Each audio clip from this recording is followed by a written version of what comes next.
પ્યારા ગોવિંદના ગુણ ગાશું રાણાજી અમે પ્યારા ગોવિંદના ગુણ ગાશું શરણામૃતનો નિયમ અમારો નિત્ય ઉઠીને મંદિરે જાશું રાણાજી અમે પ્યારા ગોવિંદના ગુણ ગાશું રાણોજી રૂઠશે તો રાજત જાવશે પ્રભુજી રૂઠે રે મરી જાશું રાણાજી અમે પ્યારા ગોવિંદના ગુણ ગાશું વિષના પ્યાલા રાણાએ મોકલા શરણામૃત કરી લેશું રાણાજી અમે પ્યારા ગોવિંદના ગુણ ગાશું રાણાજી અમે પ્યારા ગોવિંદના ગુણ ગાશું એ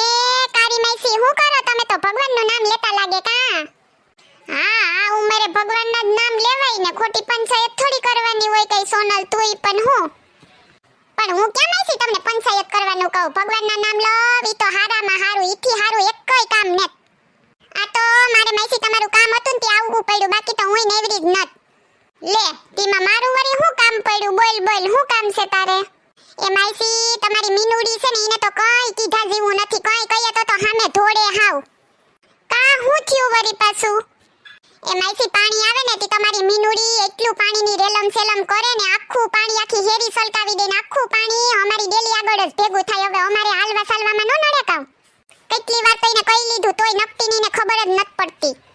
પાણીનો આમ બગાડ કરાતો હે તો ટાણે હાલે ઉનાળો માણસને પીવા પાણીને જ જડતું ને આ તો નદીયું સલકાવી દે આમ વેડફાય પાણી કોઈ દી નહીં હું એમ કહું થોડુંક તો માઈસી ધ્યાન રાખવું પડે ને અમે પાણીનો બગાડ કરીએ પણ જેટલો જોતો હોય એટલો તમારી જેમ નહીં તમારી મિનકીની તો બાપા વાત ન પૂછો પણ સોનાલી તો ઘરનું કામ હોય 6-7 દીએ પાણી આવે તો આપણે ઘર સાફ કરવાનું ને કપડાં ધોવાના ના તી ને એટલે પછી પાણી નીકળે જ ને હેરીમાં બીજું તો શું કરવું મારે હવે આ તો મારા હાહુ રોજ મંદિરે જાય ને તે હું કે ક્યાંક પડી છે ને તમારે 2.5 મહિનાનો ખાટલો આવી છે ને મારે સેવા કરવી જોહે તે અમને નહીં નડતું હોય તો પાણી હાલો ની નડે તો વાંધો નહીં પણ જીરીક વિસારીને તો વપરાય ને હું મે માઈસી તમે જ્યાં પાણી ન થાવતું ને ત્યાં જઈને જોવ ને તો તમને પાણીનું મહત્વ સમજાય એમ તો તમને કઈ ખબર જ નહીં પડે હું તો હાસુ જ કહું પછી જો હું બોલું ને તો કે લે સોનલ બોલે હું આખા ગામમાં દેખી થાઉં પણ સોનલ કામ વિનાનું ન બોલે હાસુ હોય ઈ જ બોલે ને આ મે માઈસી તમ ખોટું ન લગાડતા તમારી મિનકી છે ને પાણી ને વાણી બે વિચારા વગર જ વાપરે પહેલેથી ઈવી જ છે આ તમારા હાહુ ને તમારો દીકરો બે ના પાડે નકર તો કરી દઉં સીધી લીટી જેવી માને કામ નહીં બધુંય માનવું પડે આ સોનકીનો પાવર દેખો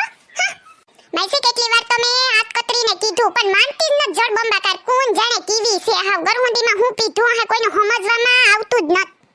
એ સોનલ વહુ તમાર ઘેર જોતી હોય લઈ જાવ મારે કઈ કામ ન થાય ને હુંય કંટાળી એનાથી તો મને હેરાન કરી મૂકે ખબર છે તમને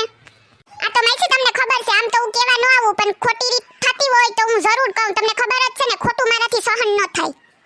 આ તો માઈસી કાલ હું થયું ખબર અમાર ઘેર મહેમાન આવ્યા હતા ને તે મહેમાન છોકરો જે નારીનો લપટીનો ધબાંગ કરતો પડ્યો એ તો ભગવાનનું હારું કહેવાય ભગવાનનો એટલો ઉપકાર મનાય કે એને લાગ્યું નહીં બહુ હે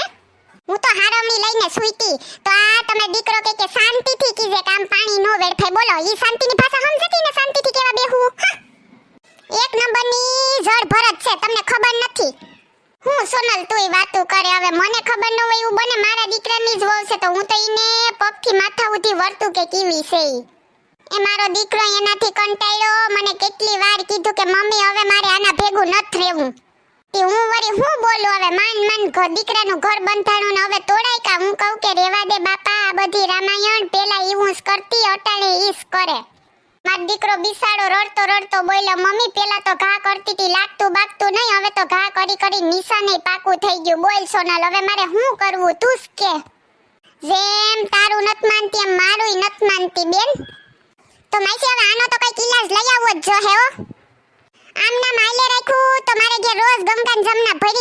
રહી છે ભર ઉનાળે એમાં તમે હાસા છે હું વળી ક્યાં તમને કેવા બેઠી તમારું વળી ક્યાં માનેતી હું તમને પૂછું હવે તો જો માઈસી પાણી આવે ને પાણી મારી ડેલી આવ્યું ને એટલે ઈવી ઉલારું સીધી દોડની કરી દઉં જોઉં તમે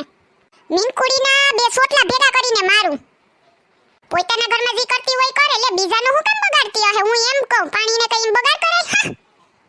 આ તો માસી મને એમ થયું કે હાલો તમને કહું તો તમને ખબર પડે ને, નકર તમને એમ થાય કે સોનલ જ વાયડી છે વગર વાકે બાંધવા આવે, એટલે મેં કીધું પેલા માસીને કહેવા દે. જો માસીનું કોઈ માનતી હોય ને વાત ન્યાન્યા ઊભી જાય તો વાંધો ને, એટલે મેં તમને કીધું. હો માસી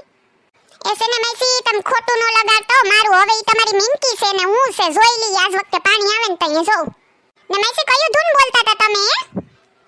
આ તો કાલે સોમવાર છે ને તો મારે મંદિરે ગાવું, એટલા માટે થઈને ગાતી હતી. પેલા બહુ આવડતા, હવે તો ભૂલી ગઈ હતી. મેં કીધું હાલ યાદ કરી લઉં, બીજું તો શું હોય. એ સોનલ તને એકાદું આવડતું હોય તો મને શીખવાડતી જા ની, તને તો આમે બહુ આવે ને તમારી ગામ બાજુ તો કેવા બધાય બોલે. એ હા માસી એમાં વળી હું ઓલું એક છે તમને આવડે કે નહીં? કયું સોનલ વળી?